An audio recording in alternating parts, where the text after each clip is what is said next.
माजलगाव मतदारसंघाचे आमदार आदरणीय प्रकाशदादा सोळंके साहेब यांच्या नेतृत्वाखाली या ठिकाणी मी प्रवेश करतोय हे निश्चित आहे। त्या भाजपच्या लोकांच्या वरती प्रेम करणारे जी वर्ग आहे, जी लोक आहेत, त्या लोकांवरती साफ दुर्लक्ष या ठिकाणी गेली बऱ्याच वर्षापासून होतंय। आता isakal.com आहे देशातील नंबर 1 ची मराठी न्यूज वेबसाईट। प्रत्येक अपडेटसाठी isakal.com ला नक्की भेट द्या। दिवंगत नेते गोपीनाथ मुंडे व भाजपच्या नेते आणि मंत्री पंकजा मुंडे यांना बीडमध्ये एक राजकीय धक्का बसताना पाहायला मिळतोय। कारण त्यांच्या राजकीय कारकिर्दीमध्ये सोबत असलेले मुंडे पितापुत्र जे की आता राष्ट्रवादी अजित पवार गटामध्ये प्रवेश करणार आहेत आणि राज्याचे मुख्यमंत्री आणि त्याचबरोबर राष्ट्रवादी पक्षाचे अध्यक्ष अजित पवार बीडमध्ये येत्या 7 तारखेला आणि ह्या 7 तारखेमध्ये एक पक्षप्रवेश सोहळा होतो जे की मुंडे पितापुत्र यांचा। त्यापैकी माझ्यासोबत बाबरी शेठ मुंडे आहेत। काय सांगाल शेठ, तुमचा पक्षप्रवेश होतो कारण अनेक काळ तुम्ही भाजपमध्ये काम केलेलं आहे किंवा ताईंसोबत असेल किंवा मुंडे साहेबांसोबत तुम्ही राजकीय घडामोडीमध्ये काम केलेलं आहे, मात्र का तुम्हाला पक्ष सोडावा लागतोय किंवा पहिली प्रतिक्रिया काय असणार यावर?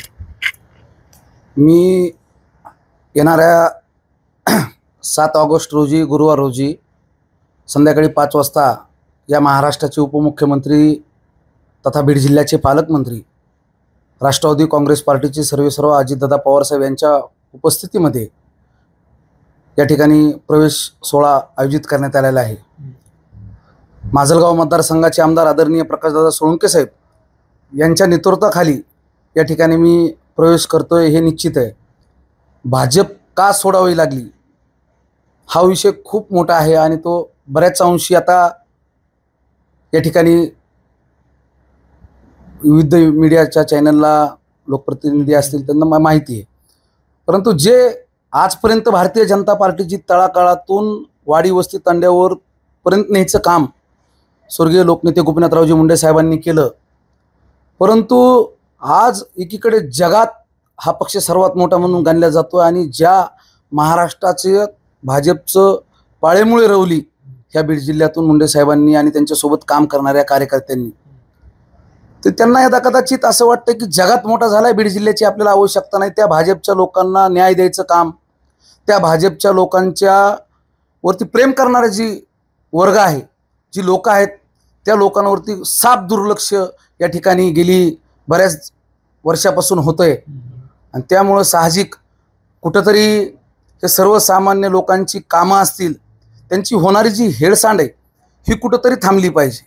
ह्या उद्देश समोर ठेवून ह्या महाराष्ट्राचे उपमुख्यमंत्री अजितदादा पवारसाहेब यांच्या उपस्थितीमध्ये आणि गेली ही 5वी टर्म असलेले या माजलगाव मतदारसंघाचं विकास नेतृत्व आदरणीय प्रकाशदादा सोळंके साहेब, कारण की 5 टर्म असलेला आमदार आपल्या बीड जिल्ह्यात आणि एवढा अभ्यासू आणि आजही ह्या वयात तळमळीने आणि तरुणाला लाजिवेल असं काम करणारे आमदार ह्या जिल्ह्यात दुसरं कोणी तुम्हाला उदाहरण दिसणार नाही।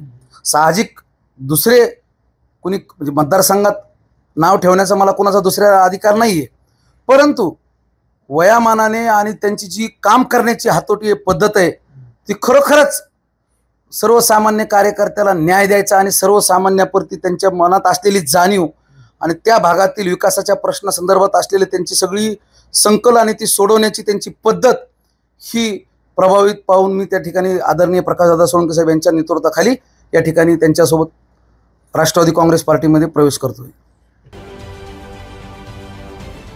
महाराष्ट्रातील सर्व बातम्यांचे विश्वासार्ह व्यासपीठ सकाळच्या सर्व सोशल मीडिया प्लॅटफॉर्मला लाईक, फॉलो आणि सबस्क्राईब करा।